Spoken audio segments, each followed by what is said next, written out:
Hi friends, ಎಲ್ಲರಿಗೂ ನಮಸ್ಕಾರ. ಅಡುಗೆ ಅರಮನೆಗೆ ಸ್ವಾಗತ. ನಾನು ನಿಮ್ಮ ಸೌಮ್ಯ. ಇವತ್ತಿನ ರೆಸಿಪಿಯಲ್ಲಿ ತುಂಬಾ ಸಿಂಪಲ್ಲಾಗಿ ಒಂದೊಳ್ಳೆ ಮಟನ್ ಕರಿನ ಯಾವ ರೀತಿಯಲ್ಲಿ ಮಾಡೋದು ಅಂತ ತೋರಿಸ್ತಾ ಇದ್ದೀನಿ. ಈ ಮಟನ್ ಕರಿ ನಿಮಗೆ ಅನ್ನ ಮತ್ತು ಮುದ್ದೆ ಎರಡಕ್ಕೂ ಒಂದೊಳ್ಳೆ ಕಾಂಬಿನೇಷನ್ ಅಂತಲೇ ಹೇಳ್ಬೋದು.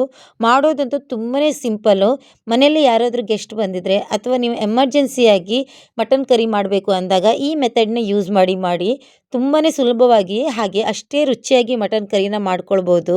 ಒನ್ ಪಾಟ್ ಮಟನ್ ಕರಿ ಅಂತಲೇ ಇದನ್ನು ಕರಿಬೋದು. ಹಾಗಾದರೆ ಬನ್ನಿ, ಮಟನ್ ಕರಿನ ತುಂಬಾ ಸುಲಭವಾಗಿ ಯಾವ ರೀತಿಯಲ್ಲಿ ಮಾಡೋದು ಅಂತ ಈ ವಿಡಿಯೋದಲ್ಲಿ ತೋರಿಸ್ತಾ ಇದ್ದೀನಿ. ನಾನಿಲ್ಲಿ ಮಟನ್ ಕರಿ ಮಾಡ್ಕೊಳ್ಳಿಕ್ಕೆ ಅರ್ಧ kg ಆಗಷ್ಟು ಮಟನ್ನ ಚೆನ್ನಾಗಿ ವಾಶ್ ಮಾಡಿ ಸ್ವಲ್ಪ ಉಪ್ಪು ಮತ್ತು ಸ್ವಲ್ಪ ಖಾರದ ಪುಡಿನ ಹಾಕಿ ರೆಡಿ ಮಾಡಿ ಇಟ್ಕೊಂಡಿದ್ದೀನಿ. ಇವಾಗ ಮಸಾಲೆನೆಲ್ಲ ಫ್ರೈ ಮಾಡ್ಕೊಳ್ಳೋಕ್ಕೆ ಒಂದು ಸಣ್ಣ ಪ್ಯಾನ್ನ ತೊಗೊಂಡಿದ್ದೀನಿ. ಅದಕ್ಕೆ ಒಂದು 2 ಸ್ಪೂನ್ ಆಗೋಷ್ಟು ಎಣ್ಣೆನ ಹಾಕ್ಕೊತಾ ಇದ್ದೀನಿ. ಎಣ್ಣೆ ಕಾದ್ಮೇಲೆ ಮಸಾಲೆ ಐಟಮ್ಗಳನ್ನು ಒಂದೊಂದಾಗಿ ಹಾಕ್ಕೊಳ್ಳೋಣ. ನೋಡಿ, ಎಣ್ಣೆ ಸ್ವಲ್ಪ ಕಾದಿನೇ. ಈ ಟೈಮಲ್ಲಿ ನಾನು ಒಂದು ಸಣ್ಣ ಪೀಸ್ ಆಗೋಷ್ಟು ಚಕ್ಕೆ, ಒಂದು 4ರಿಂದ 5 ಲವಂಗನ ಹಾಕ್ಕೊತಾ ಇದ್ದೀನಿ, ಒಂದೇ ಒಂದು ಏಲಕ್ಕಿನ ಹಾಕ್ಕೊತಾ ಇದ್ದೀನಿ, ಹಾಗೆ ಒಂದು ಸ್ಟಾರ್ ಹೂವನ್ನ ಹಾಕ್ಕೊತಾ ಇದ್ದೀನಿ. ಅರ್ಧ kgಗೆ ಇಷ್ಟೇ ಮಸಾಲೆ ಸಾಕಾಗತ್ತೆ. ಈಗ ಒಂದು ಅರ್ಧ ಸ್ಪೂನ್ ಆಗೋಷ್ಟು ಕರಿಮೆಣಸು ಅಂದರೆ ಕಾಳುಮೆಣಸನ್ನ ಹಾಕ್ಕೊತಾ ಇದ್ದೀನಿ. ಒಂದು ಗಡ್ಡೆ ಬೆಳ್ಳುಳ್ಳಿನ ಸಿಪ್ಪೆ ತೆಗೆದು ಹಾಕ್ಕೊತಾ ಇದ್ದೀನಿ. ಅದ್ರ ಜೊತೆಯಲ್ಲಿ 1 ಇಂಚು ಶುಂಠಿನ ಸಣ್ಣಕ್ಕೆ ಕಟ್ ಮಾಡಿ ಹಾಕ್ಕೊಂಡು ಒಂದು 2ರಿಂದ 3 ನಿಮಿಷ ಹಸಿ ವಾಸನೆ ಹೋಗೋ ತನಕ ಫ್ರೈ ಮಾಡ್ಕೊಳ್ಬೇಕು. ಕಂಪ್ಲೀಟಾಗಿ ಹಸಿ ವಾಸನೆ ಹೋಗಬೇಕು, ಅಷ್ಟೊತ್ತು ನೀವು ಅದನ್ನ ಫ್ರೈ ಮಾಡ್ಕೊಳ್ಳಿ. ಇದು ಫ್ರೈ ಆದಮೇಲೆ 2 ಈರುಳ್ಳಿನ ಉದ್ದಿಗೆ ಕಟ್ ಮಾಡಿ ಹಾಕ್ಕೊತಾ ಇದ್ದೀನಿ. ಇದು ಮಧ್ಯಮ ಗಾತ್ರದ ಈರುಳ್ಳಿ, ಹಾಗಾಗಿ ನಾನು 2 ಹಾಕ್ಕೊಂಡಿದ್ದೀನಿ. ನೀವು ದೊಡ್ಡ ಸೈಜಲ್ಲಿ ಈರುಳ್ಳಿ ತೊಗೊಂಡ್ರೆ ಒಂದು ಈರುಳ್ಳಿ ಸಾಕಾಗತ್ತೆ. ಇದನ್ನು ಹಾಗೆ ಒಂದು 2 ನಿಮಿಷ ಫ್ರೈ ಮಾಡ್ಕೊಂಡ್ರೆ ಸಾಕು. ಕಂಪ್ಲೀಟಾಗಿ ಕಲರ್ ಏನು ಚೇಂಜ್ ಆಗೋದು ಬೇಡ, ಜಸ್ಟ್ ಅದರ ಹಸಿ ವಾಸನೆ ಹೋದರೆ ಸಾಕಾಗತ್ತೆ. ಈ ಟೈಮಲ್ಲಿ ನಾನು 1 ಸ್ಪೂನ್ ಆಗೋಷ್ಟು ಸೋಂಪನ್ನ ಹಾಕ್ಕೊತಾ ಇದ್ದೀನಿ, ಹಾಗೆ 1.5 ಸ್ಪೂನ್ ಆಗೋಷ್ಟು ಹುರ್ಗಡ್ಲೆನ ಹಾಕ್ಕೊತಾ ಇದ್ದೀನಿ. ಇದಕ್ಕೆ ಪಪ್ಪು ಅಂತಲೂ ಕರೀತಾರೆ. ಇದನ್ನೆಲ್ಲ ಹಾಕ್ಕೊಂಡು ಮತ್ತೆ ಒಂದು 2 ನಿಮಿಷ ಅದನ್ನು ಲೋ ಫ್ಲೇಮಲ್ಲಿ ಇಟ್ಕೊಂಡು ಫ್ರೈ ಮಾಡಬೇಕು. ನೀವು ಫ್ರೈ ಮಾಡುವಾಗ ಯಾವ ಕಾರಣಕ್ಕೂ ಫ್ಲೇಮ್ನ ಜಾಸ್ತಿ ಇಟ್ಕೊಳ್ಬೇಡಿ, ಆದಷ್ಟು ಲೋ ಫ್ಲೇಮಲ್ಲೇ ಇಟ್ಕೊಂಡು ಫ್ರೈ ಮಾಡಿ. ಹಾಗೆ ಒಂದು 3ರಿಂದ 4 ಸ್ಪೂನ್ ಆಗೋಷ್ಟು ಕಾಯಿ ತುರಿನ ಹಾಕ್ಕೊತಾ ಇದ್ದೀನಿ. ಹಸಿ ಕಾಯಿ ಆದರೂ ಅಡ್ಡಿಲ್ಲ ಅಥವಾ ಒಣ ಕೊಬ್ಬರಿನಾದರೂ ಪರವಾಗಿಲ್ಲ, ಎರಡರಲ್ಲಿ ಯಾವ್ದನ್ನ ಹಾಕ್ಕೊಂಡ್ರೂ ಆಗುತ್ತೆ. ಅದಕ್ಕೆ 1 ಸ್ಪೂನ್ ಆಗೋಷ್ಟು ಅರಿಶಿನ ಪುಡಿನ ಹಾಕ್ಕೊಂಡು ಚೆನ್ನಾಗಿ 1ರಿಂದ 2 ನಿಮಿಷ ಫ್ರೈ ಮಾಡ್ಕೊತೀನಿ. ನೋಡಿ, ಇದು ಆಲ್ಮೋಸ್ಟ್ ಆಗಿ ಫ್ರೈ ಆಗಿದೆ. ಇವಾಗ ನಾನು ಒಂದು ಟೊಮೊಟೊನ ಕಟ್ ಮಾಡಿ ಹಾಕ್ಕೊತಾ ಇದ್ದೀನಿ. ಈ ಗ್ರೇವಿಗೆ ಟೊಮೊಟೊ ಜಾಸ್ತಿ ಹಾಕ್ಕೊಳ್ಳೋದು ಬೇಡ, ಒಂದು ಟೊಮೊಟೊ ಹಾಕ್ಕೊಂಡ್ರೆ ಸಾಕಾಗತ್ತೆ. ಮತ್ತು ಜಾಸ್ತಿ ಹಾಕ್ಕೊಂಡ್ರೆ ಸ್ವಲ್ಪ ಹುಳಿ ಅನಿಸುತ್ತೆ, ಹಾಗಾಗಿ ನೀವು ಕೇವಲ 1 ಟೊಮೊಟೊನ ಯೂಸ್ ಮಾಡಿಕೊಂಡು ಇದನ್ನೆಲ್ಲ ನೀಟಾಗಿ ಮಿಕ್ಸ್ ಮಾಡಿ ಅದನ್ನ ಕಂಪ್ಲೀಟಾಗಿ ಕೂಲ್ ಆಗೋಕ್ಕೆ ಬಿಡಿ. ಇವಾಗ ಮಸಾಲೆನ ರೆಡಿ ಮಾಡ್ಕೊಳ್ಳೋಣ. ಅದಕ್ಕೆ ನನ್ನ ಕೈಯಲ್ಲಿ 1 ಮುಷ್ಟಿಯಾಗಷ್ಟು ಪುದೀನ ಸೊಪ್ಪು ಹಾಗೆ 1 ಮುಷ್ಟಿಯಾಗಷ್ಟು ಕೊತ್ತಂಬರಿ ಸೊಪ್ಪನ್ನ ಹಾಕ್ತಾ ಇದ್ದೀನಿ. ನೀವು ಪುದೀನ ಮತ್ತು ಕೊತ್ತಂಬರಿ ಸೊಪ್ಪನ್ನ ಸ್ವಲ್ಪ ಜಾಸ್ತಿನೇ ಹಾಕಿ, ರುಚಿ ಚೆನ್ನಾಗಿರುತ್ತೆ. ಇವಾಗ ನಾವು ಏನು ಮಸಾಲನ ಹುರ್ಕೊಂಡು ರೆಡಿ ಮಾಡಿ ಇಟ್ಕೊಂಡಿದ್ದೀವಲ್ಲ ಅದನ್ನು ಮಿಕ್ಸಿಗೆ ಹಾಕ್ಕೊಳ್ಳೋಣ. ನೀಟಾಗಿ ಎಲ್ಲದನ್ನೂ ಮಿಕ್ಸಿಗೆ ಹಾಕ್ಕೊಂಡು ನಾನಿಲ್ಲಿ 2 ಸ್ಪೂನ್ ಆಗೋಷ್ಟು ಮಸಾಲ ಪೌಡ್ರನ್ನ ಹಾಕ್ಕೊತಾ ಇದ್ದೀನಿ. ಇದು ಹೋಮ್ ಮೇಡ್ ಮಸಾಲ ಪೌಡ್ರು. ನಿಮ್ಮ ಹತ್ರ ಈ ರೀತಿ ಹೋಮ್ ಮೇಡ್ ಮಸಾಲ ಪೌಡ್ರ್ ಇಲ್ಲಾಂದರೆ ಒಂದು 2 ಸ್ಪೂನ್ ಆಗೋಷ್ಟು ಧನಿಯಾ ಪುಡಿ ಅಂದರೆ ಕೊತ್ತಂಬರಿ ಬೀಜದ ಪುಡಿನ ಹಾಕ್ಕೊಳ್ಳಿ. ಹಾಗೆ ಖಾರಕ್ಕೆ ಎಷ್ಟು ಬೇಕು ಅಷ್ಟು ಖಾರದ ಪುಡಿನ ಹಾಕ್ಕೊಳ್ಳಿ. ನಾನಿಲ್ಲಿ 1.5 ಸ್ಪೂನ್ ಆಗೋಷ್ಟು ಖಾರದ ಪುಡಿನ ಹಾಕ್ಕೊಂಡಿದ್ದೀನಿ. ನಿಮ್ಮ ಖಾರಕ್ಕೆ ಎಷ್ಟು ಬೇಕು ಅಂತ ನೋಡಿಕೊಂಡು ಅಷ್ಟು ಖಾರದ ಪುಡಿನ ಹಾಕ್ಕೊಳ್ಳಿ. ಹಾಗೆ ರುಬ್ಬೋಕ್ಕೆ ಒಂದು ಸ್ವಲ್ಪ ನೀರನ್ನ ಹಾಕ್ಕೊಂಡು ಇದನ್ನು ನೈಸಾಗಿ ಪೇಸ್ಟಾಗಿ ರುಬ್ಕೊಂಡು ಬರಬೇಕು. ತರ್ತರಿಯಾಗಿ ರುಬ್ಕೊಳ್ಳೋಕೆ ಹೋಗಬೇಡಿ. ಮಸಾಲೆನ ರುಬ್ಕೊಳ್ಳುವಾಗ ನೀರನ್ನು ಜಾಸ್ತಿ ಹಾಕ್ಕೊಳ್ಳೋಕೆ ಹೋಗಬೇಡಿ, ನೋಡಿಕೊಂಡು ನೀರನ್ನ ಹಾಕ್ಕೊಂಡು ರುಬ್ಕೊಳ್ಳಿ. ಇವಾಗ ನಾನೊಂದು ಕುಕ್ಕರ್ನ ತೊಗೊಂಡಿದ್ದೀನಿ. ಕುಕ್ಕರ್ ಸ್ವಲ್ಪ ಬಿಸಿ ಆದಮೇಲೆ ಒಂದು 2ರಿಂದ 3 ಸ್ಪೂನ್ ಎಣ್ಣೆ ಹಾಕ್ಕೊಂಡಿದ್ದೀನಿ. ನೀವು ಎಣ್ಣೆ ಜೊತೆಗೆ ಬೆಣ್ಣೆ ಅಥವಾ ತುಪ್ಪ ಯಾವುದನ್ನಾದರೂ ಉಪಯೋಗಿಸ್ಕೊಳ್ಬೋದು. ಎಣ್ಣೆ ಎಲ್ಲ ಬಿಸಿ ಆದಮೇಲೆ 1 ಈರುಳ್ಳಿನ ಸಣ್ಣಕ್ಕೆ ಕಟ್ ಮಾಡಿ ಹಾಕ್ಕೊತಾ ಇದ್ದೀನಿ. ಈರುಳ್ಳಿ ಎಲ್ಲ ಚೆನ್ನಾಗಿ ಫ್ರೈ ಮಾಡ್ಕೊಳ್ಬೇಕು. ಈರುಳ್ಳಿ ಲೈಟಾಗಿ ಕಲರ್ ಚೇಂಜ್ ಆದರೆ ಸಾಕಾಗತ್ತೆ. ಈ ಟೈಮಲ್ಲಿ ನಾವೇನು ಮಟನಿಗೆ ಉಪ್ಪು ಮತ್ತು ಖಾರ ಹಾಕಿ ರೆಡಿ ಮಾಡಿ ಇಟ್ಕೊಂಡಿದ್ದೀವಲ್ಲ ಆ ಮಟನ್ನ ಇದಕ್ಕೆ ಹಾಕ್ಕೊಳ್ಬೇಕು. ಮಟನ್ನ ಹಾಕ್ಕೊಂಡು 3ರಿಂದ 4 ನಿಮಿಷ ಮೀಡಿಯಮ್ ಫ್ಲೇಮಲ್ಲಿ ಇಟ್ಕೊಂಡೇ ಫ್ರೈ ಮಾಡ್ಕೊಳ್ಬೇಕು. ನೀವು ಒಂದೇ ಸಲ ಮಸಾಲಾನ ಹಾಕ್ಕೊಳ್ಳೋಕೆ ಹೋಗಬೇಡಿ.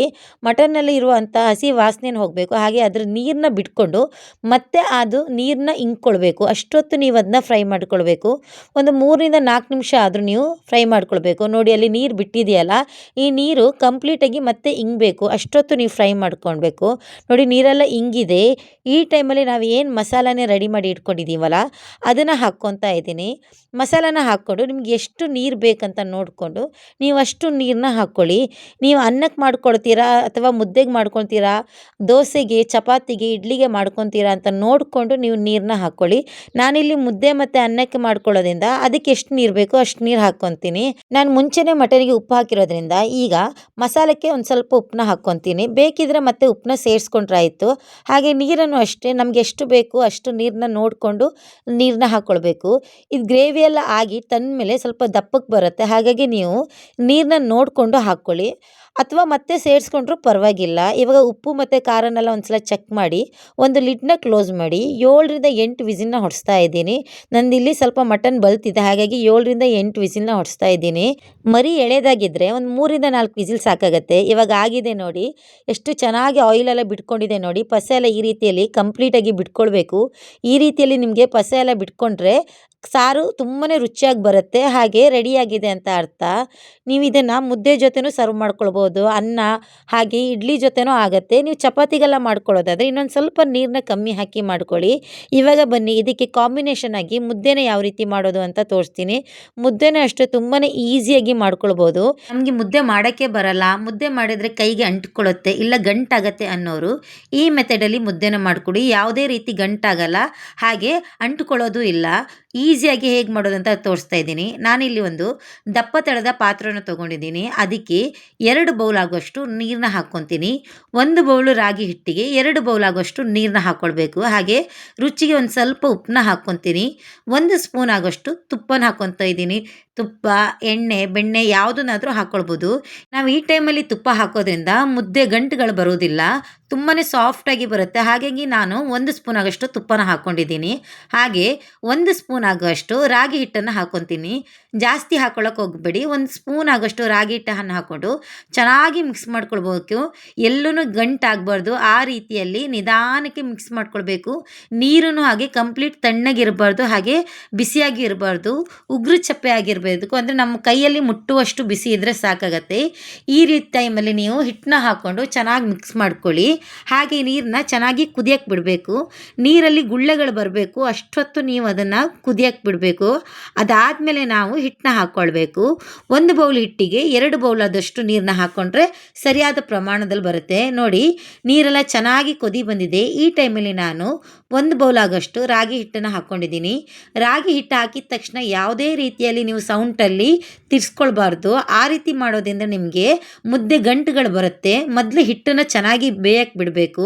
ಸೊ ರಾಗಿ ಹಿಟ್ಟು ಮತ್ತು ನೀರಲ್ಲೇ ನೀವು ಒಂದು 2 ನಿಮಿಷ ಹಿಟ್ಟನ್ನು ಬೇಯಕ್ಕೆ ಬಿಡಬೇಕು. ಕಂಪ್ಲೀಟಾಗಿ ಓಪನ್ ಆಗಿ ಬೇಯಿಸ್ಕೊಳ್ಳಿ. ಸ್ಟಾರ್ಟಿಂಗಲ್ಲಿ ಒಂದು 2ರಿಂದ 3 ನಿಮಿಷ ಹೀಗೆ ನೀವು ನೀರು ಮತ್ತು ರಾಗಿ ಹಿಟ್ಟಲ್ಲೇ ಬೇಯಿಸ್ಕೊಳ್ಬೇಕು. ನಿಮ್ಗೆ ಅನಿಸುತ್ತೆ ನೀರು ಕಡಿಮೆ ಆಗ್ಬೋದೇನೆ ಅಂತ, ಖಂಡಿತ ಕಡಿಮೆ ಆಗೋದಿಲ್ಲ. ನೋಡಿ, ಇವಾಗ ಒಂದು 3 ನಿಮಿಷ ಆದಮೇಲೆ ನಾನು ಲಿಡ್ನ ಕ್ಲೋಸ್ ಮಾಡಿ ಮತ್ತೆ 2ರಿಂದ 3 ನಿಮಿಷ ಬೇಯಿಸ್ಕೊತೀನಿ. ಈ ರೀತಿ ಮಾಡೋದ್ರಿಂದ ಹಿಟ್ಟು ಒಳಗಡೆಯಿಂದ ಬೆಂದಿರುತ್ತೆ. ನೀವು ಅದನ್ನ ಮಿಕ್ಸ್ ಮಾಡ್ಕೊಳ್ಳೋವಾಗ ಯಾವ ಕಾರಣಕ್ಕೂ ಗಂಟುಗಳಾಗೋದಿಲ್ಲ. ನೀವು ಹಿಟ್ಟನ್ನು ಹಾಕಿದ ತಕ್ಷಣವೇ ಮಿಕ್ಸ್ ಮಾಡ್ಕೊಳ್ಳೋಕೆ ಹೋದರೆ ಹಿಟ್ಟು ಹಸಿಯಾಗಿರೋದ್ರಿಂದ ಗಂಟುಗಳಾಗೋಷ್ಟು ಚಾನ್ಸಸ್ ಜಾಸ್ತಿ ಇರುತ್ತೆ. ಹಾಗಾಗಿ ನೀವು ಈ ರೀತಿಯಲ್ಲಿ ಮಾಡ್ಕೊಂಡು ನೋಡಿ, ಮುದ್ದೆ ತುಂಬಾ ಸಾಫ್ಟಾಗಿ ಬರುತ್ತೆ, ಹಾಗೆ ಯಾವುದೇ ರೀತಿ ಗಂಟುಗಳಿರೋದಿಲ್ಲ. ನೀವು ಫ್ಲೇಮ್ನ ಕಂಪ್ಲೀಟಾಗಿ ಸಣ್ಣದು ಮಾಡಿ ನಿಧಾನಕ್ಕೆ ಅದನ್ನ ಮಿಕ್ಸ್ ಮಾಡ್ಕೊತಾ ಇರಿ. ಹಾಗೆ ನನ್ನ ಚಾನಲ್ನ ಯಾರು ಸಬ್ಸ್ಕ್ರೈಬ್ ಮಾಡ್ಕೊಳ್ಳಿಲ್ಲ ದಯವಿಟ್ಟು ಸಬ್ಸ್ಕ್ರೈಬ್ ಮಾಡಿಕೊಂಡು ನೋಡ್ಕೊಳ್ಳಿ. ಹಾಗೆ ಅಲ್ಲಿರೋ ಬೆಲ್ ಐಕಾನ್ನ ಪ್ರೆಸ್ ಮಾಡಿ. ಇದರಿಂದ ನಾನು ಮಾಡೋ ಪ್ರತಿಯೊಂದು ವೀಡಿಯೋನು ನಿಮಗೆ ನೋಟಿಫಿಕೇಷನ್ ಮೂಲಕ ಸಿಗುತ್ತೆ. ನೋಡಿ, ಇದನ್ನೆಲ್ಲ ನೀಟಾಗಿ ಮಿಕ್ಸ್ ಮಾಡ್ಕೊಳ್ಬೇಕು. ಇದನ್ನೆಲ್ಲ ಮಿಕ್ಸ್ ಮಾಡ್ಕೊಂಡ್ಮೇಲೆ ನಾನಿಲ್ಲಿ ಒಂದು ಪ್ಲೇಟ್ನ ತೊಗೊಂಡಿದ್ದೀನಿ. ಅದಕ್ಕೆ ಸ್ವಲ್ಪ ತುಪ್ಪ ಅಥವಾ ಎಣ್ಣೆನ ಅಪ್ಲೈ ಮಾಡ್ಕೊಳ್ಳಿ. ಹಾಗೆ ನೀವು ಏನು ರಾಗಿ ಮುದ್ದೆನ ಮಿಕ್ಸ್ ಮಾಡಿ ರೆಡಿ ಮಾಡಿ ಇಟ್ಕೊಂಡಿದ್ನಲ್ಲ ಅದನ್ನು ಹಾಕ್ಕೊಂಡು ಕೈನ ಸ್ವಲ್ಪ ತೇವ ಮಾಡ್ಕೊಳ್ಬೇಕು. ನೀರಿಂದ ಕೈನ ಸ್ವಲ್ಪ ತೇವ ಮಾಡ್ಕೊಳ್ಳಿ, ಇಲ್ಲಾಂದರೆ ತುಂಬಾ ಬಿಸಿ ಇರುತ್ತೆ.